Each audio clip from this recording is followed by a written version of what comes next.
Vreme je za glinu. No, Genie.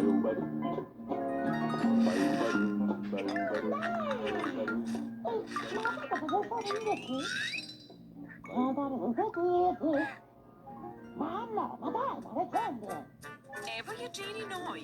Zdravo. Zdravo. Kako izgledaš danas? Sunce ne skida oči sa tebe.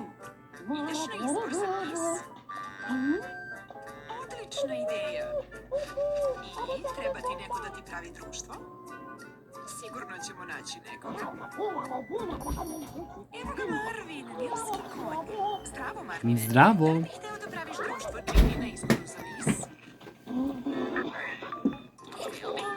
Hvala, Marvine, lepo od tebe. Hvala, Marvine.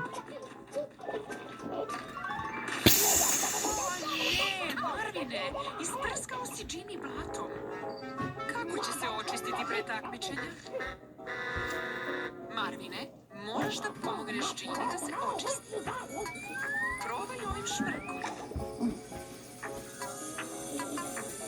Pripazi, pokvasit ćeš se.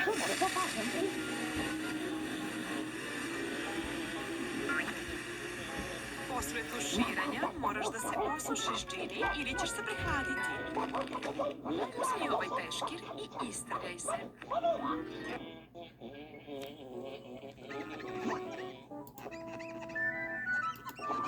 A sada si sasvim suva i sasvim čista. Izgledaš prelepo, Genie. Da, prelepo je.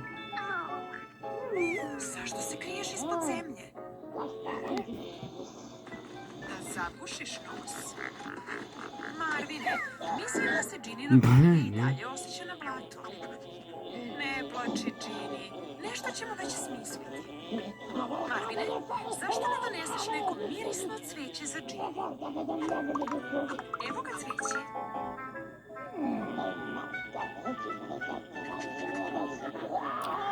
Ošu, Latice. latice. Latice.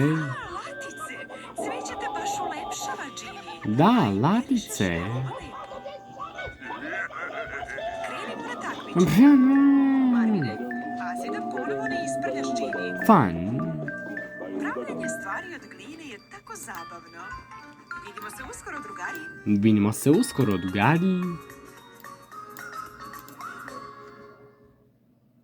Pravimo Noja Genie. Da biste napravili Noja Genie, potrebno vam je parče crne, parče bele gline, pomalo od roze i crvene gline, kao i spatula za sečenje.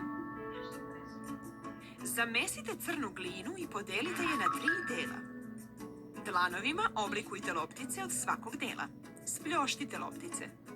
Razvucite najveće parče i napravite telo. Pomoću spatule isecite krila od sledećeg dela. Napravite roze kobasicu i podelite je na 2 dela, pa napravite duge noge za Genie. Savijte krajeve i napravite stopala. Od druge roze kobasice napravite joj dug vrat. Savijte kraj i napravite glavu. Pomešajte malo roze i malo crvene gline. Napravite jednu tanku kobasicu. Presavite je na 2 dela i dobit ćete kljun. Oblikujte 4 loptice od bele gline i spljoštite ih. Pomoću spatule od jednog dela isecite perje za Genin rep. Od drugog dela isecite perje za krila i stavite ih preko crnih krila koje ste ranije pripremili. Od trećeg belog dela isecite jednu lepu kragnu i postavite je u dnu njenog vrata. Poslednji beli deo iskoristite za pravljanje očiju. Ne zaboravite da dodate crne zenice. Genie je sada gotova.